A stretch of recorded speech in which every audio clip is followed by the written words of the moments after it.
The Fedorovych Uprising was a rebellion headed by Taras Fedorovych against the Polish-Lithuanian Commonwealth in 1630. The uprising. In March 1630, Fedorovych became the leader of a Cossack and peasant revolt which became known as the Fedorovych Uprising. The 1625 Treaty of Kharkov, also known as the Treaty of Lake Kharkov, had been signed by Doroshenko and restricted the number of registered Cossacks to only 6,000. Dissatisfied with these conditions, the remaining 40,000 unregistered Cossacks joined the resistance. The uprising was ignited by the continually increasing enslavement and exploitation of the Ukrainian peasantry by mostly Polish szlachta of the Polish-Lithuanian Commonwealth, or their Polonized equivalents, as well as the imposition of Catholicism on the unwilling Ukrainians who had been traditionally Eastern Orthodox.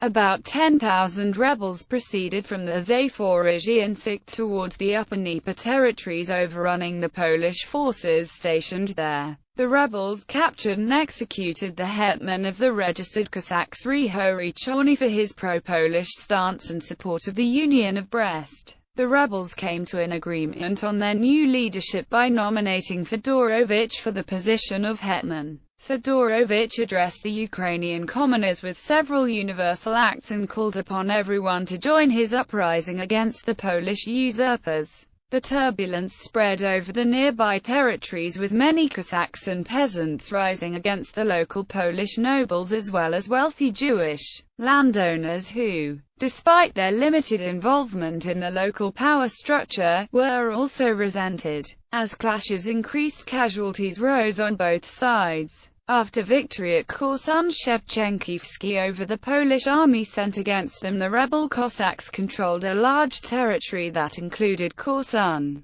Kanov and other cities, and making their main base at Pereyaslav. In response to their successes, a large Polish army led by Stanislaw Konispolski was sent to confront the Cossacks. The army, strengthened by German mercenary forces, was harassed by the rebels and in turn plundered and massacred Lysianka, Dyma and several other Ukrainian settlements. It then crossed the Dnieper, where they were met by the rebels, both front and rear. As more Ukrainians rose in what became an area-wide rebellion against the Poles, the skirmishes around Pereyaslav lasted 3 weeks until the 25th of May. OS. The 15th of May, 1630, in decisive battle at Pereyaslav, Konispolski laid siege to the Cossack stronghold, but lacking the support of artillery and infantry he could not break its walls. The Cossacks were also lacking supplies and agreed to negotiations.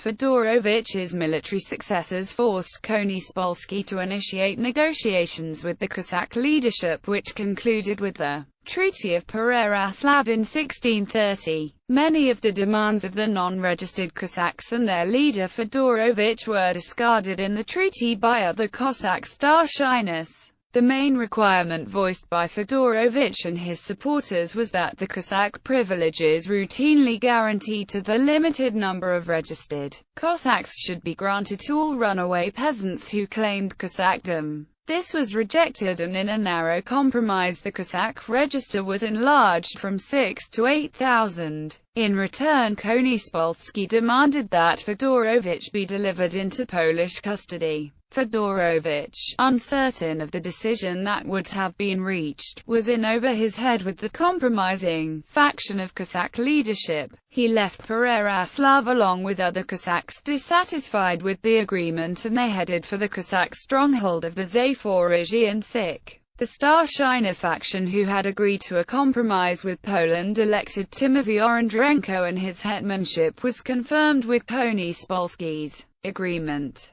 Fedorovych, disgruntled with this turn of events, tried to raise the Cossack masses to start a new uprising, but the energy for such an undertaking was no longer forthcoming.